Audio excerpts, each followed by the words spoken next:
laughing, and she said, "What made you?" And I said, I had an opportunity to do a book cover, and the photographer, and this is the love and relationship secrets that everyone needs to know, and the photographer who's been doing my book covers for years looked at me and she said, "We need a change. We need you to refocus your style."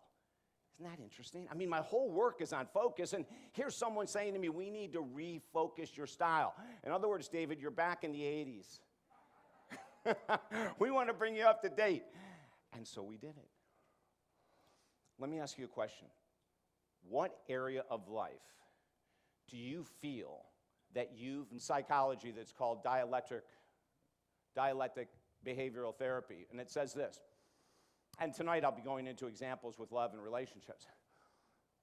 You can have one side of an equation that you absolutely love to do on a daily basis that brings you no benefit whatsoever.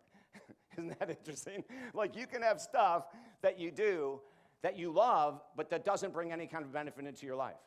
As an example, 1986, I meet my mentor, who's still my mentor today, Dr. Joe Cerulli, who was a homeless man living in Gainesville, Florida, in his car. Then he moved into an abandoned building.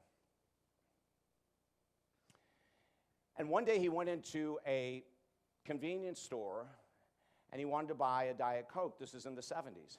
And he was homeless and he was smelly.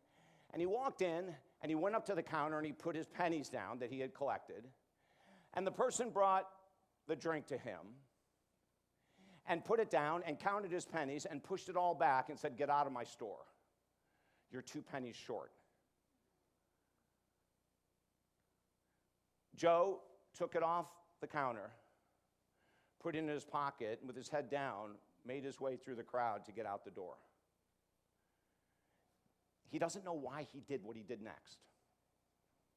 But he looked up at the sky and he said, "God, that will never happen again." And as he shared with me so many times, something flipped inside his brain. And he knew he had to get super focused to get him out of hopelessness and homelessness. And I want to mention this right now. If you're in a struggling relationship, you have health issues, financial issues, anything whatsoever, even though Michael said that those 3 things that I just mentioned don't occur to people here in Detroit. If you have any challenges, if you want to get out of the challenge, recovery, you're going to have to get super laser beam focused. You're going to have to do some things that you don't want to do. Joe walked into a library, and he walked up to the front desk, smelly, dirty, homeless, and he says to the librarian, "I really need help." I'm sure she agreed. He said, "I need a book. I need something to get me moving in a new direction. I'm stuck." She told him to get the book Napoleon Hill, Think and Grow Rich. And that was the start of Joe's movement from homelessness to multimillionaire. But something funny about that book.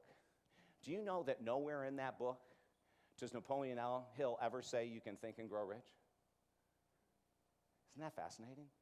Every story in that book is a story about someone that faced huge challenges, walked directly into them to come out the other side, i.e. recovery, i.e. parent, i.e. marriage. Just because you're in recovery and you're a great parent and you have a great relationship doesn't mean it's going to stay that way if you lose focus. Can I get a yes?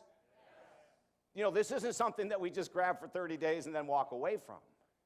This is something we make a decision. As a matter of fact, in recovery, we have some really strong statements. We've been helping people for years. I'm fully recovered from alcohol and cocaine addiction.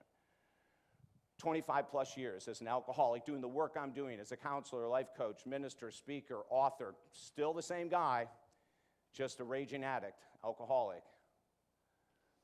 And it took outrageous focus for me to get clean. But here's the coolest thing in the world. Once you're in here for a reason. And it's not to kill time. You're in here to change your life.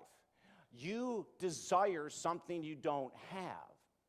Just like I desire something I don't have every day of my life. My desire is to continue to reach as many people as we can, to continue to give our services, to continue to work. What's your desire? We're going to find it out today.